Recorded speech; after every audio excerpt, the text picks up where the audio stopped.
नमस्कार, मैं हूं आंचल सिंह और आप सभी का स्वागत है हमारे चैनल पर। सुशांत सिंह राजपूत मामले में सीबीआई जांच कर रही है और सीबीआई ने इसे लेकर बड़ा बयान दिया है। सीबीआई ने कहा है कि आज की तारीख में किसी भी पहलू को छोड़ा नहीं जा रहा है, सभी पहलुओं पर गौर किया जा रहा है, हत्या की एंगल से भी जांच हो रही है। इससे पहले कुछ ऐसे मीडिया हाउसेस हैं जो पीआर एजेंसियों से समझौता करके ये कह रहे थे कि सीबीआई को हत्या के एंगल से जांच करने में कोई भी उनको सबूत नहीं मिले हैं और इसीलिए ये जो पूरा मामला है आत्महत्या की तरफ रुख कर दिया गया है, उसके एंगल से जांच हो रही है। लेकिन हम आपको बता दें कि सीबीआई का ये बहुत बड़ा बयान आया है और इस वक्त आया है जब लोग, ये जो पीआर एजेंसियां हैं, जिस तरीके से सुशांत सिंह राजपूत मामले को दबाने की कोशिश की जा रही थी और ये कहा जा रहा था कि सीबीआई को कोई भी सबूत नहीं मिले, उस वक्त सीबीआई ने ये साफ किया है कि बिल्कुल भी ये गलत बातें हैं और वो सभी पहलुओं से जांच कर रहे हैं, यानी कि आत्महत्या के उकसावे के पहलू से भी कि आत्महत्या के लिए कौन उकसा सकता है इस पहलू से, और इसी के साथ उनकी हत्या की गई है इस पहलुओं से भी।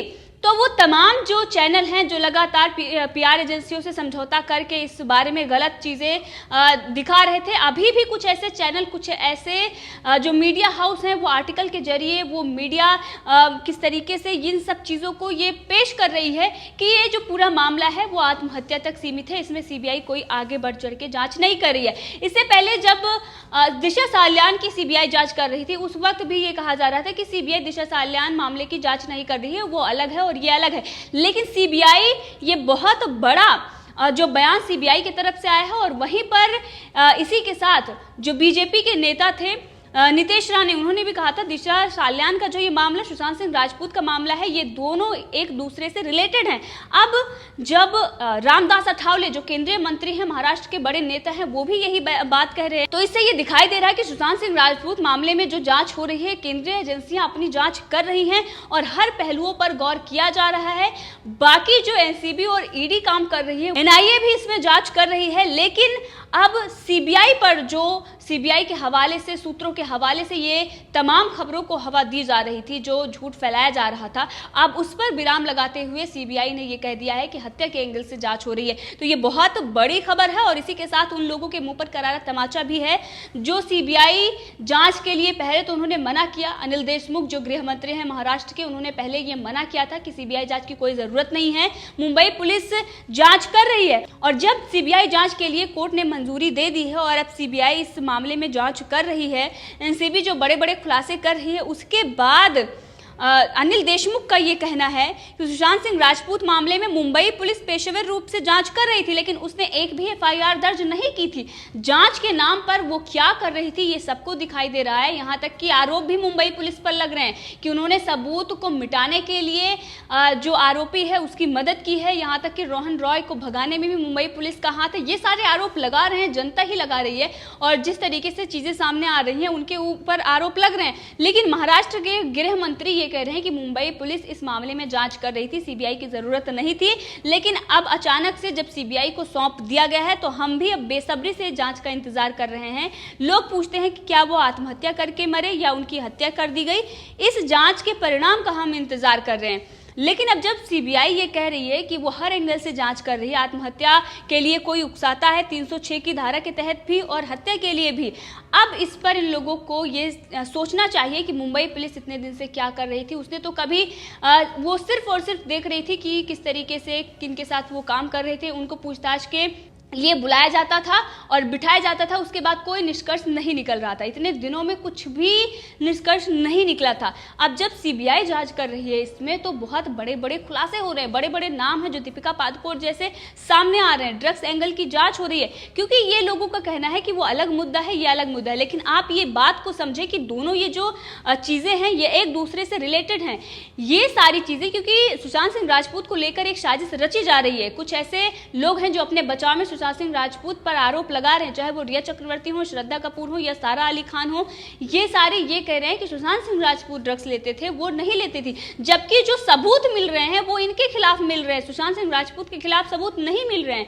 तो इससे ये देखने वाली बात होगी कि आखिर ये आरोप क्यों लगाए जा रहे हैं। इस पूरे मामले में सुशांत सिंह राजपूत की जो हत्या है, किसने ये साजिश रची और क्यों हुई, ये सारी चीजें एक दूसरे से रिलेटेड हैं। वहीं पर दिशा साल्यान की जो मृत्यु हुई है वो भी एक दूसरे से रिलेटेड रिलेटेड है। लेकिन इसी के साथ सुब्रमण्यम स्वामी ने भी एक ट्वीट किया। उन्होंने मांग की है कि सुशांत सिंह राजपूत मामले में धारा 302 के तहत मामला दर्ज किया जाए, क्योंकि उनके पास मौजूदा जानकारी कानूनी रूप से पर्याप्त है। तो ट्वीट करते हुए सुब्रमण्यम स्वामी ने यह लिखा है कि सुशांत सिंह राजपूत के फैंस के लिए यह बहुत दुख की बात है कि सुशांत के लिए जल्दी न्याय मांगने वालों की संतुष्टि के लिए जांच बहुत सावधानी की जा रही है। मुझे लगता है कि अब सीबीआई को धारा 302 के तहत मामला दर्ज करना चाहिए, क्योंकि उनके पास मौजूदा जानकारी कानूनी रूप से पर्याप्त है। इसके बाद जब सीबीआई ने इस पूरे मामले में बताया कि वो हर पहलुओं से जांच कर रही है, उस पर भी सुब्रमण्यम स्वामी का ट्वीट आया। उन्होंने एक बार फिर यही मांग की है। इससे पहले भी सुब्रमण्यम स्वामी ने ट्वीट किया था और उन्होंने सब रखने की बात कही थी। उन्होंने लिखा था कि शारीरिक रूप से हारने से पहले मानसिक रूप से नहीं हारना चाहिए, आपकी जीत होगी। सुशांत सिंह राजपूत मामले में जो उनके फैंस हैं वो लगातार न्याय की बात कर रहे हैं। उनका परिवार भी चाहता है कि जल्द ही इस पूरे मामले में सच सामने आए, और वहीं पर सीबीआई उनके परिवार से भी पूछताछ करेगी, क्योंकि सीबीआई के जो ऑफिसर हैं वो एम्स के डॉक्टर से भी पूछताछ करेंगे इस पूरे मामले में, क्योंकि एम्स के डॉक्टर ने ये बताया था कि ये आत्महत्या नहीं बल्कि हत्या है। और इसी के साथ वकील जो सुशांत सिंह राजपूत के पिता हैं, उनके वकील विकास सिंह ने भी कहा था कि उन्होंने ये कहा था कि एम्स के डॉक्टर ने ये कहा है कि ये 200% गला घोटने का मामला है, ये आत्महत्या नहीं है। अब इस पूरे मामले में अगर हम देखें तो सीबीआई एक तरफ जांच कर रही है, एनसीबी कर रही है, ईडी कर रही है, एनआईए कर रही है।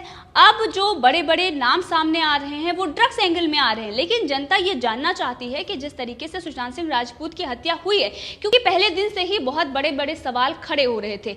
एक तरफ जो सीसीटीवी की फुटेज थी वो सारी गायब है, उसमें भी कुछ नहीं मिला। इससे ये दिखाई देता है कि किसी ने ये साजिश रची जिसके तहत ये किया गया। हार्ड डिस्क का जो डाटा था वो भी डिलीट कर दिया गया रिया चक्रवर्ती के कहने पर, क्योंकि उनके कई सारे दोस्त हैं जो करीबी हैं, वो रिया चक्रवर्ती पर ये कह रहे थे कि रिया चक्रवर्ती ने डिलीट किया है। वहीं पर ये खबरें आ रही थी कि सुशांत सिंह राजपूत कई बार ये कह चुके थे कि उनको अब मार देंगे, उनको नहीं छोड़ा जाएगा। दिशा सालियान की मृत्यु के बाद वो बेहोश हो गए थे जब उन्होंने खबर सुनी थी, और इसके साथ ही रिया चक्रवर्ती उनका कैमरा और उनका लैपटॉप लेकर चली गई थी। इस बात से वो बहुत परेशान थे, बार बार वो रिया चक्रवर्ती को कॉल कर रहे थे।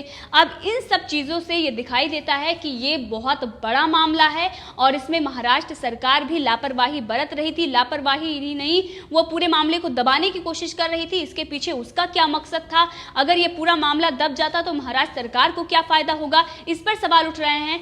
अब बहुत बड़े बड़े सवाल हैं। सीबीआई को इसमें जिस तरीके से वो जांच कर रही है, जांच को और तेजी लाने की जरूरत है, क्योंकि एनसीबी तो बहुत तेजी से जांच कर रही है, वो कितने बड़े बड़े नामों तक पहुंच गई। लेकिन सीबीआई जो जांच कर रही है, जो हत्या के एंगल से जांच हो रही है, उसमें भी तेजी लाने की जरूरत है। जनता यही मांग कर रही है। अब 302 के तहत भी मामला दर्ज किया जाना चाहिए। सुब्रमण्यम स्वामी के साथ साथ उनके फैंस भी ये मांग कर रहे हैं, और इसीलिए इस पूरे मामले में जनता न्याय चाहती है। जल्द ही केंद्रीय एजेंसियों को जांच के निष्कर्ष तक पहुंचना होगा, क्योंकि अगर बात करें तो ये जून का मामला है और सितंबर भी बीतने वाला, यानी कि 4 महीने होने को हैं, और इस पूरे मामले में अभी एनसीबी की तरफ से जो खुलासे हो रहे हैं उसके तरफ से नाम सामने आ रहे हैं, लेकिन सीबीआई की तरफ से अभी नाम सामने नहीं आ रहे हैं। इसका मतलब ये है कि सीबीआई को बहुत सारी चीजें पता है, लेकिन वो जल्दबाजी नहीं करना चाहती कि जो दोषी है वो अपने आप को बचा ले, क्योंकि बहुत सारी ऐसी मिस्ट्रियां हुई हैं जिसमें जल्दबाजी में अगर किसी निष्कर्ष तक पहुंच गए हैं तो उसमें देखा गया है वो मिस्ट्री ही बनकर रह जाती है। बाद में ये पता चलता है कि ये नहीं कुछ और था। तो हर एंगल से जांच की जा रही है, हर चीजों को ध्यान में रखा जा रहा है, बारीकी से इस बात पर जांच चल रही है, क्योंकि ये पूरे देश के सेंटीमेंट से जुड़ा मामला है और अब जनता इस मामले में जांच चाहती है। तो सीबीआई का इतना बड़ा बयान आता है कि वो हत्या के एंगल से जांच कर रही है और इसमें बड़े बड़े नाम सामने आएंगे। दिशा सालियान का मामला वो भी सीबीआई जांच कर रही है, उसकी भी जांच सीबीआई कर रही है, और इस सब मामले में बड़े बड़े नाम सामने आएंगे, बड़े बड़े नेताओं के नाम सामने आएंगे। महाराष्ट्र सरकार इस बात से डरी हुई है और महाराष्ट्र सरकार के लिए ही सबसे बड़ा खतरा है इस मामले में। अगर जल्द ही सच आता है सामने तो जल्द ही महाराष्ट्र सरकार गिरेगी। तो जितना टाइम सीबीआई और एनसीबी और ईडी को लग रहा है, इससे ये दिखाई दे रहा है कि उतना ही जो मुश्किलें हैं वो टल रही है महाराष्ट्र सरकार की। और इसीलिए जो गृह मंत्री अनिल देशमुख है वो कह रहे हैं कि हम बेसब्री से इंतजार कर रहे हैं आखिर क्या होता है। लेकिन दूसरी तरफ ये सीबीआई जांच के विरोध में थे और आज ये डरे हुए हैं। पूरी महाराष्ट्र सरकार इस बात को लेकर डरी हुई है। मुंबई पुलिस पर भी सवाल खड़े होंगे। जिस तरीके से कंगना मामले में बीएमसी फंस रही है और संजय राउत फंस रहे हैं, उसी तरीके से इस पूरे मामले में भी मुंबई पुलिस से लेकर महाराष्ट्र सरकार भी इस पूरे मामले में फंसेगी। इस पर आप भी अपनी राय दे सकते हैं, कमेंट करके जरूर बताएं। अगर आपने अभी तक चैनल को सब्सक्राइब नहीं किया है तो कर ले, ताकि हर अपडेट आप तक पहुंचती रहे। धन्यवाद।